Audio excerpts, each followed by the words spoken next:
Ini bukan cerita pahlawan, ini kenyataan. Di sudut kota Jakarta Timur, tepatnya di Kramat Jati, berdiri sebidang tanah tepat di sebelah rumah warga. Tanah itu adalah warisan turun-temurun, milik Pak Juhri, seorang pensiunan guru yang kini menjalani masa tua bersama istrinya. Namun, tak banyak yang tahu bahwa Pak Juhri adalah ayah dari Letda Arga, anggota aktif pasukan tentara yang kini sedang bertugas di Papua Pegunungan. Pagi itu, suasana lingkungan mendadak berubah. Beberapa pria berjaket hitam bertuliskan grip dengan emblem macan di dada datang mengendarai motor dan mobil bak terbuka. Tanpa banyak bicara, mereka mulai memancang patok-patok kayu di sekeliling lahan Pak Juhri. Spanduk besar bertuliskan, tanah ini dalam sengketa, dilarang aktivitas apapun di tanah ini. Warga sekitar hanya bisa memperhatikan dengan heran dan takut. Mereka tahu, berhadapan dengan ormas semacam ini bukan perkara sepele. Pak Juhri, yang menyaksikan langsung kejadian itu, menghampiri dengan langkah pelan. Ini tanah saya. Ada urusan apa kalian pasang-pasang segel di sini? Tanyanya tegas. Seorang pria bertubuh besar, dipanggil Bayu Tato oleh anggotanya, menoleh dengan tatapan dingin. Bapak boleh ngomong nanti di kantor kelurahan. Kami cuma jalankan tugas dari atasan. Tanah ini sudah dibeli investor. Ada suratnya. Pak Juhri menggeleng pelan. Ini tanah warisan. Sertifikatnya masih atas nama saya. Itu bisa dicek nanti, Pak. Tapi mulai hari ini, jangan masuk ke sini lagi. Kalau nekat, kami anggap melawan. Pak Juhri pulang dengan dada sesak.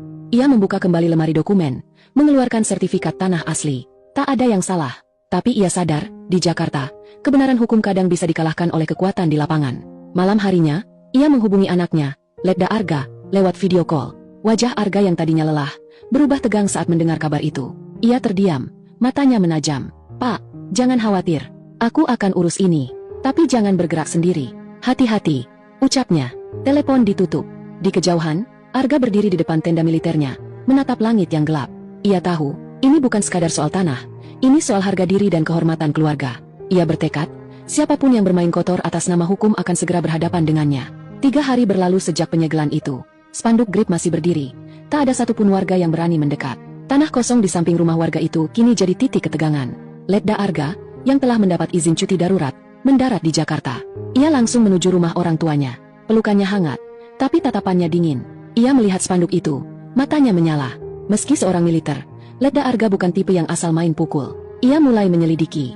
Dengan bantuan teman-temannya di intelijen, ia menemukan fakta mengejutkan. Grip memang legal, tapi ada faksi liar yang memakai nama mereka untuk kepentingan pribadi. Dalangnya adalah Gilbran Sembada, mantan caleg gagal yang kini dikenal sebagai penguasa lapangan di beberapa proyek tanah. Grupnya kerap menyegel lahan warga lalu menjualnya ke investor bodong, atau memeras dengan dalih mediasi. Arga menyamar, menyusup ke sebuah warung kopi yang sering jadi tempat kumpul mereka. Di sana ia mendengar percakapan yang membuka segalanya. Tanah itu enak, strategis, tinggal tekan aja itu orang tua. Kalau masih bandel, hajar pakai surat mediasi. Belakangnya kita beresin. Keesokan harinya, Letda Arga datang ke kantor kelurahan. Ia tidak membawa senjata, tidak membawa pasukan. Hanya membawa rekaman suara dan dokumen dari BPN yang menegaskan kepemilikan sah atas tanah itu. Namun, kepala kelurahan hanya mengangkat bahu. Saya nggak bisa buat apa-apa, Pak. Kalau Bapak mau, laporkan ke wali kota. Tapi grip itu, mereka punya backing. Arga menatap tajam. Kalau hukum di sini nggak bisa jalan, saya akan buat ini jadi masalah nasional. Pagi berikutnya, situasi memanas. Grip merasa diganggu dan menantang terbuka. Kalau anak tentara itu berani, kita tunggu di tanah itu, kata Bayu Tato dengan lantang. Tantangan itu pun sampai ke Letda Arga, dan ia yang sedang berada di rumah orang tuanya mendengarnya hanya tersenyum. Ia tahu, konfrontasi tak terelakkan. Langit pagi itu mendung kelabu, seolah memberi isyarat akan ada badai.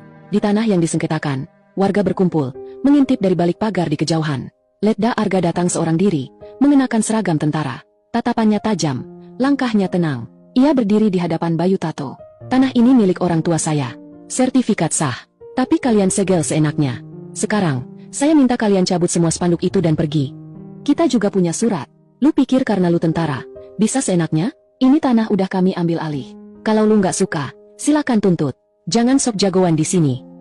Bayu Tato meludah ke samping, lalu tersenyum sinis. Atau, lu mau kita selesaikan sekarang aja, di sini? Letda Arga tak menjawab. Ia hanya menggulung lengan seragamnya perlahan. Gerakannya tenang, tapi penuh tekanan. Warga yang menonton dari kejauhan bisa merasakan udara mendadak terasa panas dan berat. Salah satu anggota grip coba mendekat. Namun Arga mengangkat tangan sedikit. 1 langkah lagi, dan kalian akan tahu kenapa saya disebut prajurit. Bayu tertawa pendek. Gaya lu kayak di film. Ini Kramat Jati, bukan medan perang. Arga melangkah. 1 langkah, 2 langkah, lalu berhenti tepat di hadapan Bayu Tato. Aku nggak datang ke sini bawa pasukan. Tapi jangan anggap itu kelemahan. Karena aku tahu, keadilan kadang cuma butuh 1 orang yang berani berdiri. Tanpa aba-aba, Bayu mengayunkan tinjunya. Tapi terlambat. Arga menangkis dengan mudah, memutar tubuhnya, dan menghantamkan tinju ke rahang Bayu. Dentuman keras menggema. Beberapa warga berseru pelan, tercekat. Bayu terhuyung. Darah mengalir dari sudut bibirnya. Saat mencoba bangkit, satu pukulan telak ke dadanya membuat tubuhnya roboh ke tanah. Anggota GRIP lain mulai maju, namun suara sirene memecah ketegangan. Beberapa mobil patroli milik Denpom dan 2 unit dari Intel Kodam Jaya berhenti di pinggir lahan. Dari dalam mobil, turun beberapa personel militer dan petugas berpakaian sipil. Salah satu perwira menghampiri Letda Arga dan memberi hormat. Letda Arga, kami tangkap sinyal gangguan dari koordinat Anda. Tim sudah siaga penuh.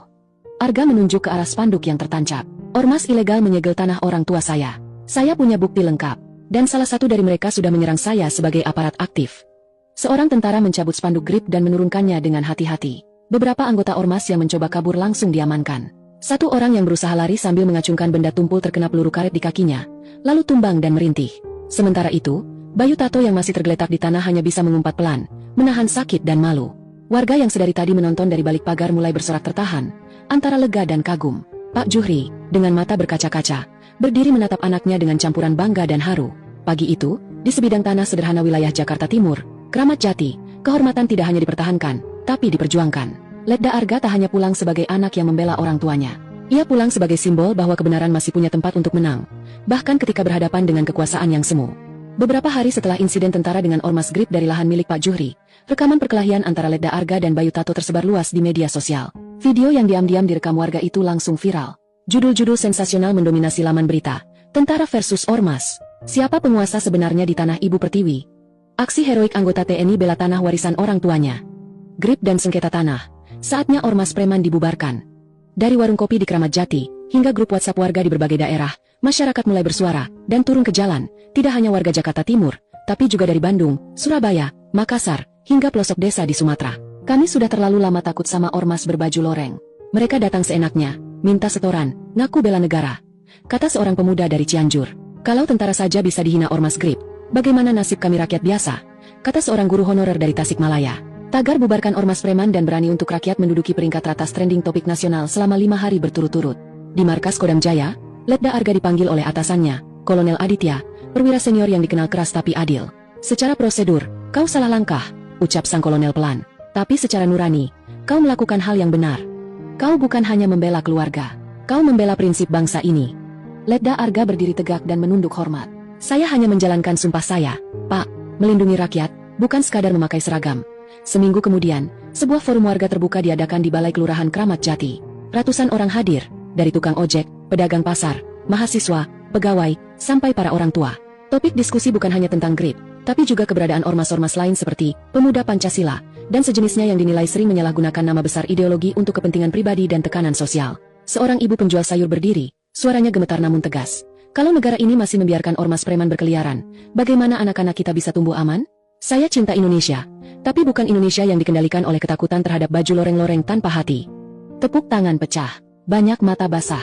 Rasa takut yang selama ini membungkam, berubah jadi keberanian kolektif. Beberapa hari setelahnya, DPR RI menggelar rapat khusus membahas regulasi ormas.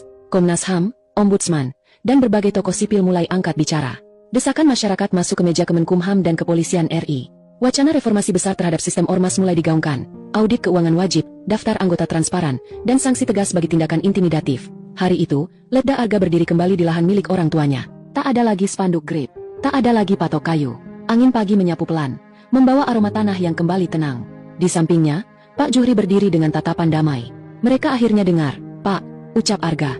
Kadang, satu suara yang jujur bisa mengguncang dinding kebohongan yang paling tebal. Jawab Pak Juhri, tersenyum. Karena keberanian sejati bukan hanya soal fisik, tapi tentang keberanian bersuara saat banyak memilih diam.